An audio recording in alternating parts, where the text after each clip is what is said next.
What's up, y'all? This is Jared Gilmore. I'm a second year graduate student at the University of Oregon, studying sports product design and focusing on footwear design. So, today I'll be talking to you about a very fun aspect of the footwear design process, which is sketch rendering. Sketch rendering is essentially how us designers channel our inner Bob Ross and have a little fun when it comes to coloring and adding materials to our sketches.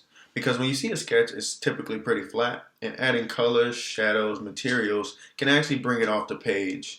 And before you know it, you have something that's somewhat photorealistic and gives the client or your boss a great idea of what this is going to look like within the actual future.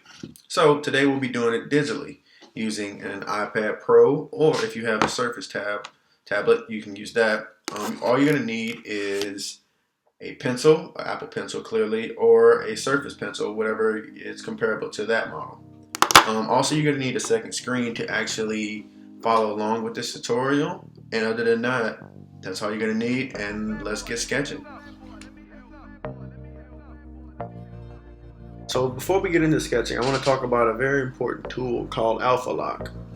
AlphaLock is essentially masking off one area that you've painted or drawn upon so that you can lock that area in its own layer.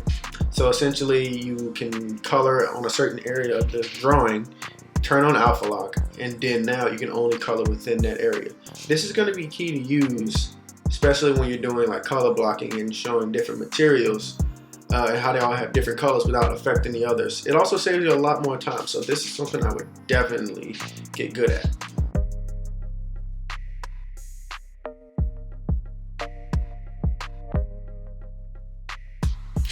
First, we're going to start off with highlights. So what I typically do is I'll make the background pretty dark, like a really dark gray, and then from there I'll draw using a light brush around the perimeter of the shoe, and then from there I'll start highlighting certain areas of the shoe that I want to pop.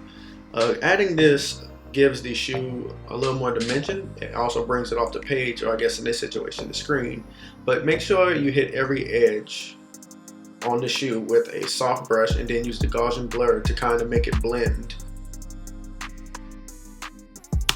Shadows. Essentially everywhere you see a highlight, you're going to see a much darker shadow in that general area. The closer you get to the highlight, the actual darker the shadow gets. But this is actually where you start giving the shoe or any sketch you're doing the depth and then the real contrast that really makes it pop off the page. Make sure that everywhere you put a shadow, you use the Gaussian blur to blend it so that it looks more natural and not like just line work. The fun part, adding colors. So as a typical practice, I usually will bring in my mood board, and from there I use my finger to pull color from different areas, and I use it for color blocking. So starting off, I'll give certain parts like this orange and this teal. Though the teal looks good, I'm not really in love with it, so I switched over to this olive green and painted the upper a khaki color. I also threw some sketch lines on it just to give it a little more pop and give it a really cool loose look. And then thinking about like highlights and the sun, I drew the sun, painted over the shoe, and then erased the excess. Alright, we're almost done with our sketch. So from here, what we'll do is go to the internet and grab a rib knit texture and then warp it into the collar of our shoe. From there, we'll do the shoelaces with the pen tool and then go to doing some call outs, just telling what different parts of the shoe are so that the audience can see it. From there, we're going to add a really big drop shadow and then add some highlights at the bottom just to show it's rounded. And then from there, we're going to clean up the back, drop some lines on it, and then go into putting some textures on there using the decimal and the grid texture, along with a couple other details just to really, make the shoe look real. The single most important step of any sketch rendering is the signature. Always sign it and drop your Instagram on it if you're going to post it.